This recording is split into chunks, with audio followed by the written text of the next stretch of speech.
Juara pertama Kampung Belajar Wali Kota Surabaya, piala atau trofi, dan juga akan mendapatkan uang tunai. Ya, selesai, dapat kembali ke tempat Bapak. Saya mengucapkan selamat kepada seluruh pemenang KPKS 2020. Meskipun dalam kondisi pandemi, tapi Bapak Ibu sekalian tetap semangat untuk membuat kampung di wilayahnya masing-masing menjadi kampung yang berprestasi.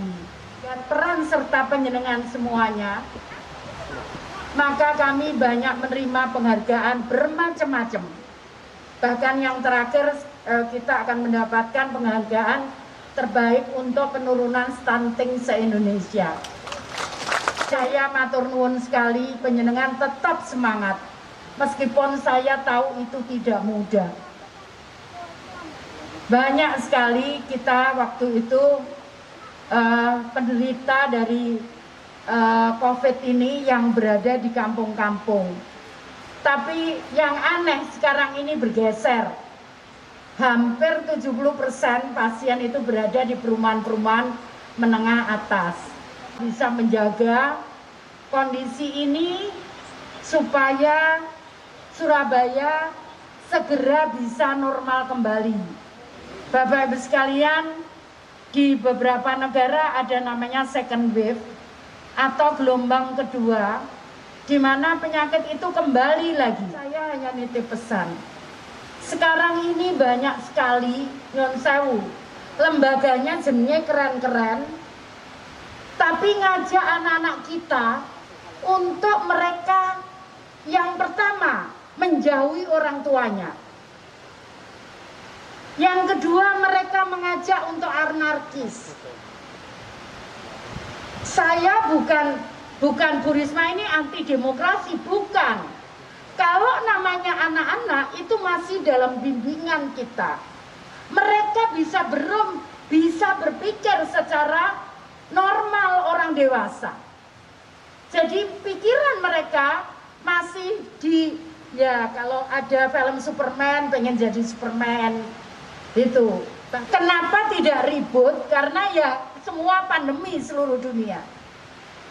Tapi kalau kondisi normal, ini sangat-sangat harus kita hati-hati. Kenapa? Karena mereka semua bisa masuk ke Indonesia, ke Surabaya. Semua SDM permitnya kuat. Karena mereka bisa berhadapan atau mengalami dengan 4 musim. 4 musim, ada musim dingin, ada musim panas, ada musim gugur dan musim semi.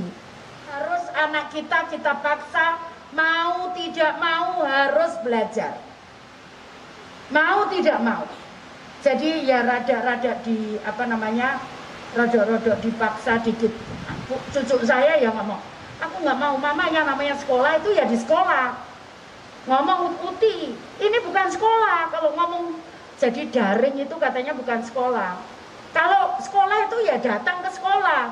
Saya harus jelaskan sampai sore, sampai malam itu saya jelaskan gini loh, dek, kakak, rada saya paksa. Kenapa?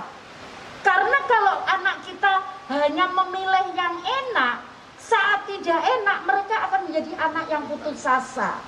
Kenapa alasan saya nutup lokalisasi? Bukan hanya Doli loh Pak, ada 6 saat itu. Kenapa alasan saya? Data saya menunjukkan bahwa anak-anak asal di kawasan situ punya masalah. Tiap minggu saya tuh ke kantor polisi Pak. Bahkan pernah jam 6 isuk pagi saya ke kantor polisi. Di situ ya Allah Pak, nyun sewu, sing tukui wong tua-tua Pak, tapi bukan dari Surabaya, dia dari luar negeri. Bantik belum ada. Saya datang duluan karena dekat rumah saya, kantor polisinya. Saya datang situ, ya Allah nak, kowe kok iso kok ngene. Itu kalau diruntut benang merahnya, itu mereka ada dari kawasan-kawasan sekitar itu. Nah, saya bukan ngomong itu, kenapa kemudian saya nekat Kalau ini diteruskan, maka anak-anak Surabaya akan hancur. Akhirnya saya memutuskan menutup dengan segala risikonya. Karena itu saya berharap, karena anak-anak kita sekarang aksesnya lebih mudah, akses pendidikan lebih mudah, mereka bisa gunakan gadget untuk mereka bisa belajar. Tidak ada artinya kita berhasil, tidak ada artinya kita sukses, tapi kalau tidak bisa dilanjutkan oleh anak-anak kita. Ayo mari kita buktikan Bapak Ibu sekalian bahwa arek-arek Surabaya bisa. Kita buktikan. Coba Bapak Ibu sekalian rasanya saat itu, saat malam waktu kaki saya itu, tiba-tiba saya tuh jatuh gitu aja, Pak. Saya nggak bisa berdiri, sehingga saya harus dipapa. Tapi saat itu saya yakin karena tangan saya pernah patah, masuk got, saya tahu rasanya kalau patah. Tapi saat itu saya yakin saya tidak patah kaki saya, karena tidak terasa sakit. Tapi ternyata dokter lebih parah lagi bahwa tendon berdiri saya itu putus, katanya dokter. Bayangin orang seperti saya autis gini suruh diam. Ya, habis itu Bapak Ibu sekalian ternyata Tuhan memberikan jalan saya yang lain.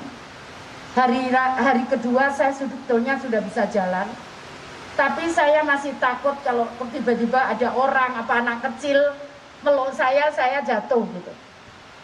Yang saya maksud adalah kita tidak tahu Tuhan sampai kapan kita diberikan kesempatan bisa berjalan. Kita diberikan kesempatan kita bisa bernapas. Tapi bagaimana coba kalau 1 jam yang diberikan Tuhan kepada kita, kemudian kita isi untuk berbuat baik, bahkan menolong orang lain, bahkan berarti untuk orang lain, maka itu sesuatu yang luar biasa. Ayo mari kita terus nggak usah takut untuk capek. Yakinlah bahwa yang panjenengan lakukan adalah sudah tepat. Saya mohon maaf kalau ada kesalahan, baik yang saya sengaja maupun tidak, baik oleh saya pribadi maupun keluarga saya mohon dimaafkan. Dan saya matur nuwun Bapak Ibu sekalian sudah membantu mengangkat derajat kota ini menjadi kota yang sejajar dengan kota-kota lain di dunia. Saya matur nuwun sekali.